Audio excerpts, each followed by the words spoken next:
Aquí tenemos otro ejemplo un poco diferente al anterior. Tengo aquí dos columnas que contienen nombres de frutas, otra columna que dice precio por kilo, que contienen el precio de estas frutas por kilogramo. También tengo aquí una fila con varias columnas que contienen porcentajes. Estos porcentajes los vamos a usar para saber el descuento que va a tener el precio de las frutas, y esto dependiendo del número de kilos que vayamos a vender. Estos valores significa máximo 100, máximo 200 y así sucesivamente. Aquí abajo tengo un cuadro de texto que creé también y agregué la fórmula que necesitamos.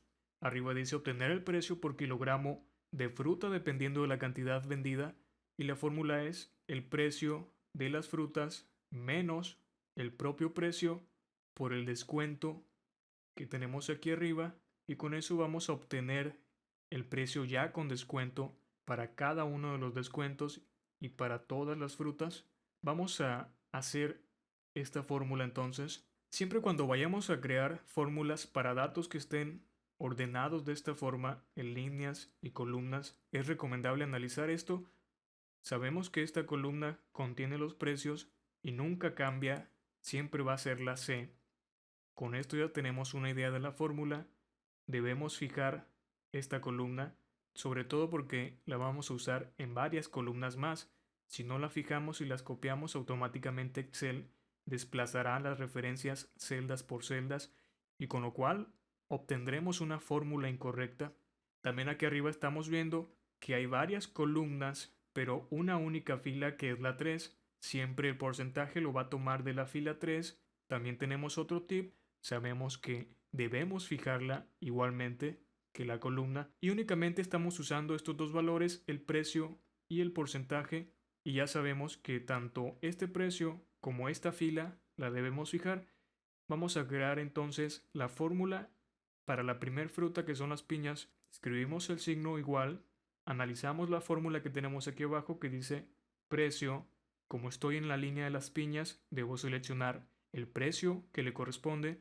Escribo el signo de menos, abro un paréntesis, selecciono nuevamente el precio, escribo el signo de por o el asterisco, voy a seleccionar el porcentaje que corresponde a esta columna, que es el número 2, cierro el paréntesis, y antes de presionar enter vamos a ver lo que comenté hace un momento, que la columna esta no cambia de posición, es la columna C, que es la que estoy usando en el precio. Por lo tanto, antes de la C escribo el signo de pesos. Acá la tengo también, el precio lo usé dos veces en la fórmula. Ya fijamos la columna, si analizamos la línea es la 5, el precio de la piña está en la línea 5, la de los duraznos en la línea 6 y así sucesivamente. Entonces sabemos que Excel sí debe cambiar este número, no lo vamos a fijar. Al copiar la fórmula hacia abajo automáticamente irá incrementando ese número, entonces así lo dejamos en los dos precios. Tenemos por último el porcentaje, que es la celda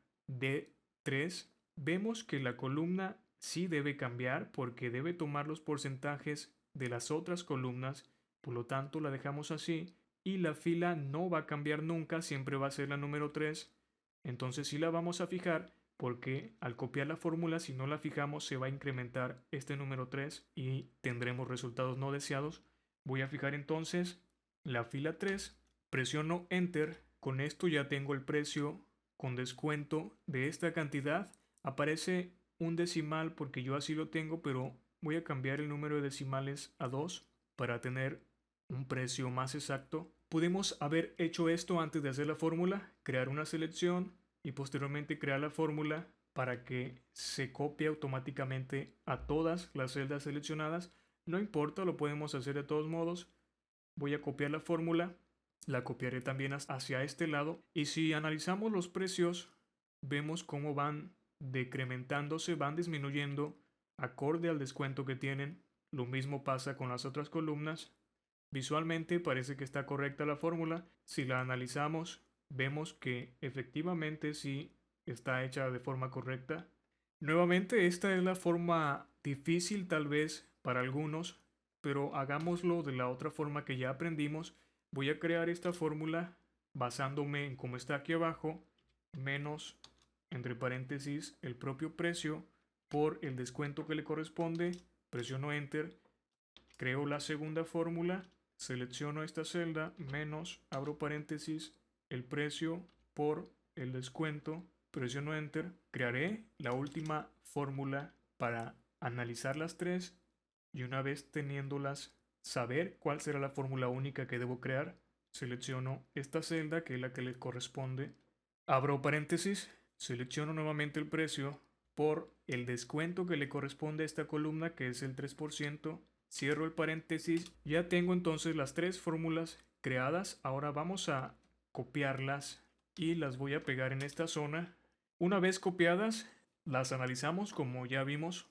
Estamos viendo que la primera columna, que es la C, sí se repite en las tres fórmulas, por lo tanto vamos a fijar esa columna, le agregamos el signo de dólar antes. La línea que sigue no se repite. Nuevamente vemos cómo se repite la columna. Esta es la columna que contiene el precio. Agregamos el signo.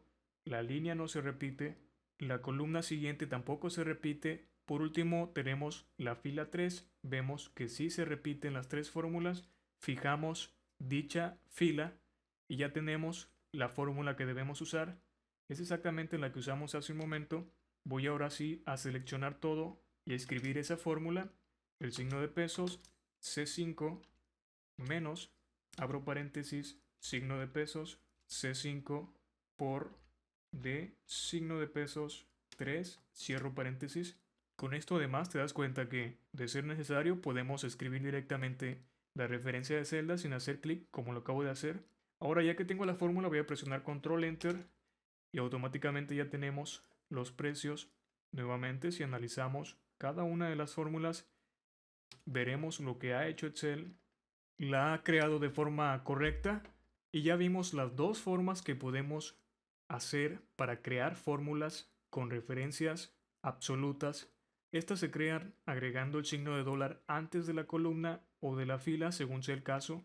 Mentalmente podemos crearlas, pero si consideras que es más difícil de esta forma, puedes hacerlo entonces de la otra forma, que es esta. Las columnas o filas que se repitan en todas las fórmulas son las que vamos a fijar como vimos y el resto las dejaremos así como están.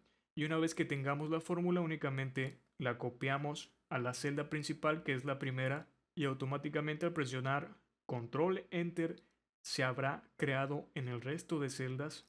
Es importante tomar en cuenta esto, que como estamos analizando estas tres fórmulas para este método, al final la primera fórmula deberá ir siempre en la primera celda, que fue la primera que creamos. Si escribimos esta fórmula en otra celda, no se creará bien el resto de fórmulas. Es importante tomar en cuenta esto. Funcionaría únicamente si las fórmulas que le corresponden a cada celda la escribimos ya con estas modificaciones, porque si analizamos esta fórmula es exactamente esta, pero con las fijaciones que agregamos aquí arriba.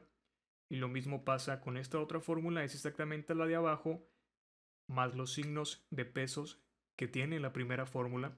Funcionaría también, pero lo ideal sería crearla en la primera celda. Con esto ya aprendimos las bases para crear y copiar fórmulas. Seguiremos viendo más fórmulas a lo largo del curso, inclusive en el capítulo siguiente vamos a trabajar con funciones, que es algo similar a las fórmulas, y esto es lo que veremos en el siguiente capítulo.